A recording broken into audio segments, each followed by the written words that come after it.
Hi, Hi. welcome back. There's a lot of talk right now about the Arknights Endfield second beta test stream, specifically about two things. Everything else on the stream seems to be well liked by basically all parties, except the blueprint system and the gacha system, and I just wanted to really quickly share my thoughts about this in this short video. I also think I have the reason as to why Griffline are making these changes, so stick around until the end. At first, I was honestly pretty weirded out by the blueprint system criticisms. I thought they were pretty disingenuous, but then I thought about it a bit more and I came to an opinion that I think most of you would agree with. The issue with the blueprint systems aren't how you can copy your own blueprints or have starter blueprints to use, it's the fact that you can copy your entire factory and share it for people to use. This is most definitely something that will just completely negate the need to really invest time into the factory system. You no longer have to do your own creativity or look up a guide. All you have to do is press a button and now you have AFK farming in an action RPG gacha game, which I actually don't like. While not every single player is going to end up doing this because some people want to have fun with the systems in the game, surprise surprise, the majority of the player base who doesn't want to invest too much time is going to just resort to the one-button solution. While convenience is very nice, straight up skipping entire portions of the game isn't convenience and is just that, skipping entire portions of the game. A really simple solution to that is to limit the size of blueprints. Maybe limit the space they can take up or limit the amount of buildings allowed in one blueprint. I think copying whole factories is pretty bad, but being able to copy simple mechanisms should be available. So, in conclusion, whole factory copying is bad, you should only be able to copy small parts.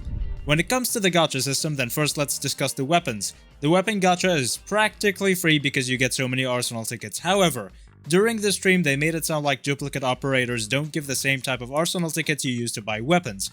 Please correct me if I'm wrong, but if you only get arsenal tickets used to purchasing weapons from the first copy of the character only, then while it is still very easy to get so many free weapons because you get so many arsenal tickets, you also won't be able to really stock up a large amount of free arsenal tickets, so weapons will stop being as functionally free. If you do get those tickets from dupes, then weapons are completely functionally free because of those tickets. Either way though, I still think this is a great weapon acquisition system. The 2575 is completely garbage, so just don't ever gacha on weapons. You can buy them, so only ever buy them.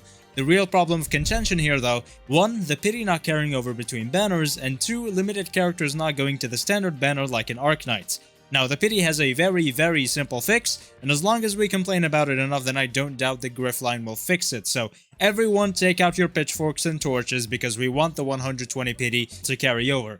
We don't want to be afraid of using less than 120 pulls on a banner as F2P players.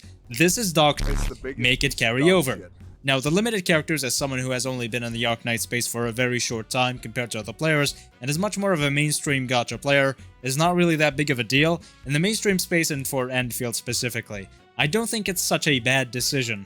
Characters being in the pool for 3 whole banners is so much better than games like Genshin and Wuthering Waves, but is of course worse than games like Arknights, where most limited units end up going to standard after their banner ends. However, I don't think Arknights' system will work as well as you think it would in Endfield, and let me explain. Now, I'm not glazing Endfield here or saying, oh my god, the billion-dollar company needs money. I just think that Arknights' system is way too generous for an action RPG gacha game, which will have many less characters, and this is why they're doing that change. Yes, the reason is they want money.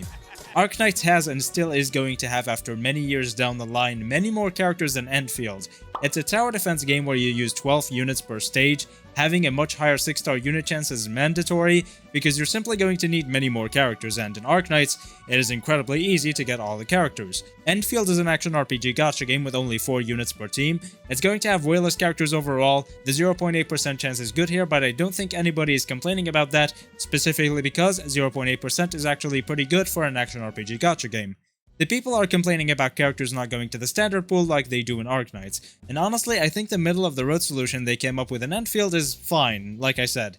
In base Arknights the amount of characters is just so huge that the chance for getting a specific standard unit is so small unless you're pulling on the Colonel or Builder banner. In this game, where you are pulling for so many units all the time because of how many units you have to use to beat the content, units always being readily available is very much needed. However, in other games like the big mainstream 4, Endfield's system I feel is completely fine. It fixes the issue of the standard pool becoming so tiny, which could of course be fixed with things like the Colonel banner, but obviously that's not going to be implemented anymore in Endfield, unless the community complains enough, but it also fixes the issue of having as much FOMO as the big 4 mainstream games. If Endfield has the same banner cycle as the big 4, then every limited character is going to be on banner for 63 whole days. Of course, it is still limited, but it's 3 times less FOMO than the big 4 games. As much as Arknights players want Endfield to be just a sequel and for it to have a barrier of entry, being this gatekeepy about a game is only negative, so y'all should really calm the fuck down, honestly. I don't doubt that Endfield will give out a lot of pulls, so I don't think this gacha system is going to be as bad as people are making out to be right now. Would it be cool if it was exactly like base Arknights? For sure, but I don't see why people are freaking out so much about this, because characters are still going to be very easily accessible in Endfield as well. I mean, a game like Honkai Star Rail doesn't have the 3 banner thing, but if it wasn't for the power creep, then HSR's gacha would be completely fine except for people who want every unit in the game. I don't doubt Endfield will give out as many, probably even more pulls and rewards than HSR does, and Endfield will also probably not have the bullshit power creep and HP inflation existing in a game like Honkai Star Rail, and so I think it will be completely fine, and so much better than any of the mainstream games. I do think that Endfield right now is trying to cater as much as possible to the mainstream player base. This is why they didn't exactly implement the Arknights gacha system, and this is why they added the blueprint system. Wuthering Waves players don't want to spend hours on a factory, they want gameplay, so they're not really going to play Endfield if they need to do that. The same goes for Genshin and ZZZ players and HSR players as well. The reason for that is simple. 1. It is a huge market, much bigger than the Arknights player base, and 2. Arknights is a low-spec requirement mobile game. If only Arknights players were the ones to try out Endfield, only a small percentage of them would be able to play it on their big old powerful PCs or Samsung S25s or iPhone 16s, right? So, in conclusion to the whole video, the blueprint system should definitely have a size limit, otherwise people won't spend any time in their factories.